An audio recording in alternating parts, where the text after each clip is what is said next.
Excellent shielding. That seemed incredibly painful. Anybody want to switch powers?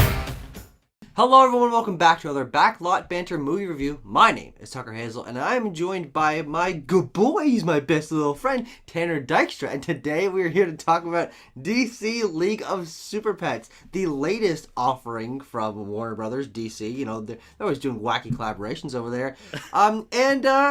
It's certainly different from what else they've been offering over the last few years, where most DC movies have gone. You know, you got the Joker, you got the Batman, and now you've got DC League of Super Pets to add to that stack. But if you want to talk to us about this movie, if you somehow managed to see it, join our Discord, link in the top of the description. And while you're down there, you can like this video, you can subscribe to our channel, because we do these kind of reviews every single week, even for movies we're not particularly passionate about, like DC League of Super Pets.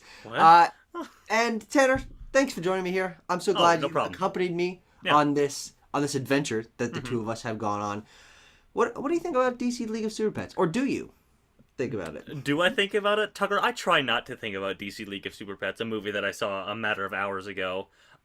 Because, you know, what were people expecting, really? I mean, what are you coming to this video for? Are you coming to this video for deep analytical thoughts about DC League of Super Pets? Or are you coming to it for me to say specifically, it's about as good as any other subpar kids movie you're gonna get nowadays. Yeah. There's potty humor. There's like modern reference jokes. They lean a bit more into superhero movie jokes in this one for obvious reasons.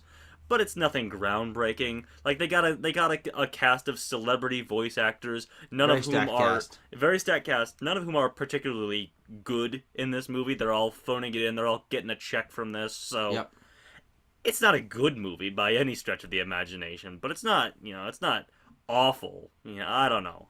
What do you think, Tucker? No, I don't think it's awful either, because I can sometimes see where the quality goes, but I think that those moments are relatively fleeting for me when I do have a pretty consistent laundry list of problems with the movie, ranging from, I think, primarily the story and characters not being adapted like directly from comic book stuff. So it feels like the movie needs to lean really hard into tropey superhero things. Like, hey, you've seen origin story superhero movies, you've seen Justice League movies, you've seen Marvel and DC, and the superhero genre has been burgeoning for so long that we can do a movie about superpowered animals, but they don't pick actual characters from the comics to turn into the main cast. They got Ace. Yes, and that's it. And then a couple other wackos. Yeah, and I don't think the problem is I don't think these characters, these super pet characters, are terrible, but it's painfully obvious that they're not actual characters. They are generic turtle, pig, and squirrel with generic superpowers, and they're always trying to come up with superhero names for them, none of which work or are cool. No. And so I'm just going through the movie, watching this cast of characters, Crypto being the only one that's actually like a somewhat iconic character, and watching the villain, who's also just a nothing superpowered animal character, and wondering why they bothered making this movie. Because it's not like it does something super fresh and fun for DC, because largely these characters just feel like retreads of characters we've seen before. And I came out the other side being like, I really didn't care about that at all. No. Yeah, it is a movie that is extremely hard to care about. So, whatever that's worth. I suppose we could talk about the animation. Sure. That's not very good either. It's like stock standard for what you're gonna get. I mean, I say that, but like even like Minions: The Rise of Gru has very good animation. Well, quality. Illumination classic that they're doing great animation. Yeah, like the quality is up there. I mean, that Illumination Pixar quality. This is not that. This is.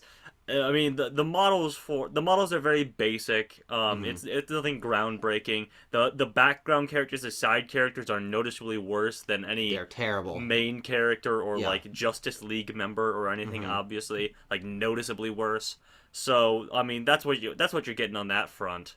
Yeah, the animation is weird because I do think that it looks good in terms of quality, and in terms of being high resolution, and they have a lot of bloom in this movie. Everything is, I think, the simplistic models for the characters and the sort of largely flat animation in terms of movement is overcompensated by having it be like there's just a halo of light shining around everything, and everything's shiny and lights glinting off of it, which is just them using a lighting engine to compensate for presumed lack of budget.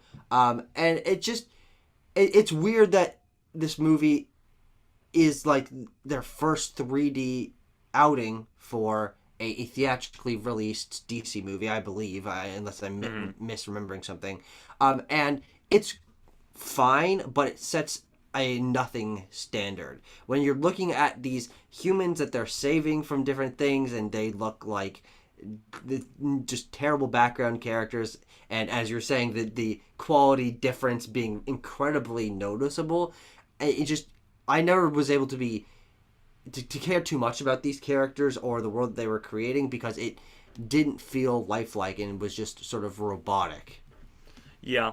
Let's see. What are you researching right now? I was interested to look up, because you mentioned, like none of these, they got Crypto, they got Ace the Bat Hound, but who are these other characters that we got? So I was like, there is a legion of super pets that exists in the comics. I was just pulling that up real quick. It would have been fun to have fucking Beppo the super monkey in here, or Jumpa the wonder kangaroo. Wonder Woman has a kangaroo apparently. Interesting. Yeah, those are all just more interesting things to have. You could have one of them. I think Detective Chimp is sometimes on the team. Sure. Aquaman has an octopus in there. Just like all these things, and to your point of why did they make this movie? Yeah. Why specifically this when you could have just made an animated Justice League movie? Sure. Yeah. What are you accomplishing here that you wouldn't have accomplished there? Wouldn't that be more of a draw at the end of the day? Like what is No, that's what's a great the point here? Yeah. Like, we have all these models, these interesting models. You got all these famous celebrities to voice our characters. If that's the avenue that you're going to go down, just make it a Justice League movie. You have this classic story where the Justice League is captured. You have Lex Luthor. He's sort of behind the whole thing. That's a fine Justice League story. It's to sell merchandise at the end of the day. Sure. So, people love buying stuffed animals and stuff like that. So yeah, I mean, it's just it is lazy, I think, too. At the end of the day, it's just a sort of cash in and like, I don't know, get Dwayne Johnson and Kevin Hart. People like them. Yeah, and I think that dynamic also leads to this feeling like we've already seen it before, because the Kevin Hart and Dwayne Johnson dynamic has been overplayed. The two of them have done 5 or 6 or 7 feature films together. Or a million. It doesn't, and I believe this is their first time being opposite each other in terms of animation, but their voices are so iconic. We've been seeing them in so many roles over the last few years that it doesn't feel like I'm watching Crypto and Ace become friends. I'm hearing Dwayne Johnson and Kevin Hart do the banter that they've been doing for most of my life at this point. I've been seeing these two guys go back and forth. And also, I just think that the humor was not terrible, but I think the over-reliance on meta-humor and referencing like, oh, I should have called myself Iron Man. No, that's stupid. That's stupid. Those moments really take me out because I don't feel like this movie earns the right to be that self-aware. When I compare it to the gold standards, which I would say are the Lego Batman movie and Teen Titans Go to the Movies, both movies which are self-referential of the history of superhero movies in a way that clues you in as someone who's been watching superhero movies for a long time, that they know what's tropes and what's not, and they subvert those in interesting ways. But this movie does neither thing very well. It doesn't subvert tropes. It just instead goes for trope, and then instead of they say the name of a Marvel thing, like exactly Thor's hammer, Iron Man, huh? You know those things. Exactly, and I think the reason why that frustrates me here is this movie doesn't have enough of its own identity for those to feel earned. You look at Lego Batman movie, that is like the history of Batman, and Teen Titans Go is about the making of superhero movies. This is just another superhero story with characters we don't care about because they aren't pre-established characters or even iconic or interesting characters, and then they pepper in self-referential meta jokes, and I'm like, no, don't care about this at all. Yeah. Tucker, I'm gonna give this movie a 3.4, I guess. Who's to say? You know. Yeah, I'll just go a little lower than you with a 3.1. Okay. Yeah, I would say just don't see this movie, and frankly, I don't see it doing very well. There's No. a chance that it might be number one at the box office for this weekend, just because it is the new thing and it's an animated movie, and those have been doing pretty well recently. The few of them that have released to wide audiences, but if you have little kids, though, are they gonna care if you see this versus Minions: The Rise of Gru No, again? absolutely Yeah, not. exactly. But yeah, don't go see it. Just wait for it to come on HBO Max or whatever. Yes, and it absolutely will, and it'll fester there for the rest of the time. Yes.